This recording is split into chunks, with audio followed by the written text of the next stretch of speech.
নমস্কার বন্ধুরা, আমার চ্যানেল সুমিতার পাকশালা অ্যান্ড দিনলিপিতে আপনাদের স্বাগত জানাই।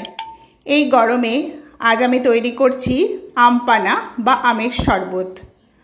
প্রথমে দুটো আম নিয়ে নিয়েছি। এবার জলের মধ্যে একটু নুন দিয়ে সেদ্ধ করে নেব আমগুলো। এই যে আমগুলো অনেকটা লাল লাল ভাব হয়ে এসছে, একটা সাইড অনেকটা হয়ে গেছে, এবার উল্টে দেব। এইবার একটা মশলা আমি তৈরি করে নিচ্ছি। 1 চামচ মৌরি, 1 চামচ জিরে আর হাফ চামচ গোটা গোলমরিচ দিয়ে ফ্রাইং প্যানের মধ্যে একটু হালকা করে ভেজে নিচ্ছি। হালকা করে ভেজে এবার মিক্সার গ্রাইন্ডারের জারে দিয়ে সুন্দর করে এই যে গুঁড়ো করে নিলাম। একটু ফাইন গুঁড়োটা তৈরি হবে, একেবারে মিহি হবে। দেখুন এই যে এরকম মিহি হবে। এইবার আমগুলো খুব ভালো মতো সেদ্ধ করে নিলাম। এই যে এবার খোসাটা ছাড়িয়ে আমটাকে গ্রেটারের সাহায্যে গ্রেট করে নিয়ে একটু পাল্পটাকে সুন্দর করে বার করে নিলাম। এই যে আম সেদ্ধ করে দিয়ে দিচ্ছি। এবার আমের যে পাল্পটা ফুটে উঠেছে, এর মধ্যে নুন দিয়ে দিলাম আর দিয়ে দিচ্ছি 200 গ্রাম মতো চিনি দিয়ে খুব সুন্দর করে এবার এটা নেড়ে নিচ্ছি।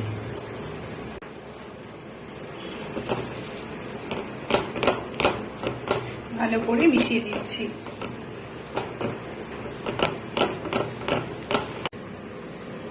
1 কাপ পুদিনা পাতা এই যে জল দিয়ে ভিজিয়ে রেখে দিয়েছি, এটা এর সঙ্গে দিয়ে দেবো, ভালো ফ্লেভারটা ভালো আসবে। এবার এই পাল্পটা একটু ঠান্ডা করে নিচ্ছি।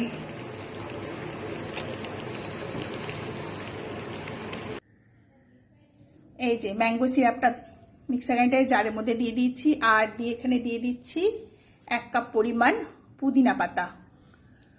পুদিনা পাতা দিয়ে দিলে ফ্লেভারটা খুব ভালো আসে, আর গরমের দিনে এই পুদিনা পাতা শরীর ঠান্ডা করে, পেট ঠান্ডা করে। এটা হচ্ছে যে আমের যে আম পানার যে সমস্ত ইনগ্রিডিয়েন্টস জিনিসপত্রগুলো যেগুলো দেওয়া হচ্ছে সবই হচ্ছে শরীর ঠান্ডা করবার জিনিস। আচ্ছা, আর এর মধ্যে দিয়ে দিচ্ছি জলজিরা, 1 প্যাকেট জলজিরা, আর এখানে বিট নুন আর একটা নুন আরও একটু আমি পাল্পের মধ্যে দিয়েছিলাম আর একটু দিয়ে দিলাম। আর এখানে যে আমি মশলাটা গুঁড়ো করেছিলাম এর মধ্যে ছিল মৌরি, জিরে আর গোলমরিচ, সবই হচ্ছে শরীর ঠান্ডা করবার জিনিস। আচ্ছা, হয়ে গেল। আর এবার যদি একটু কালার আনতে চান তবু একটু ফুড কালার এর মধ্যে দিয়ে দেবেন, এটা অপশনাল, নাও দিতে পারেন। ব্যাস 1-2 ফোঁটা দিয়ে দিলাম। এই যে এরকম পাল্প তৈরি হয়েছে। এই যে গ্লাসের জলের মধ্যে পাল্প দিয়ে দিলাম।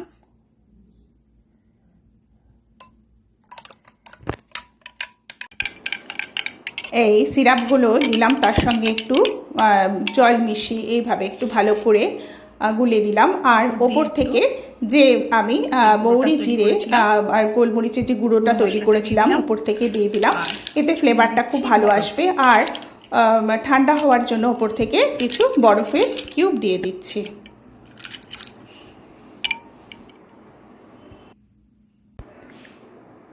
আমার রেসিপিটা যদি ভালো লাগে তাহলে আপনারা লাইক দেবেন, শেয়ার করবেন, কমেন্ট করবেন আর আমার চ্যানেলটিকে সাবস্ক্রাইব করে দেবেন আর পাশে থাকা বেল আইকনটা প্রেস করে দেবেন।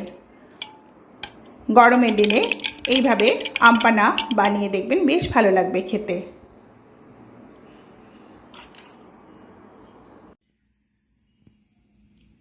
আমার আজকের রেসিপি আম পানা তৈরি হয়ে গেছে। এতক্ষণ আমার সঙ্গে থাকবার জন্য আপনাদের ধন্যবাদ।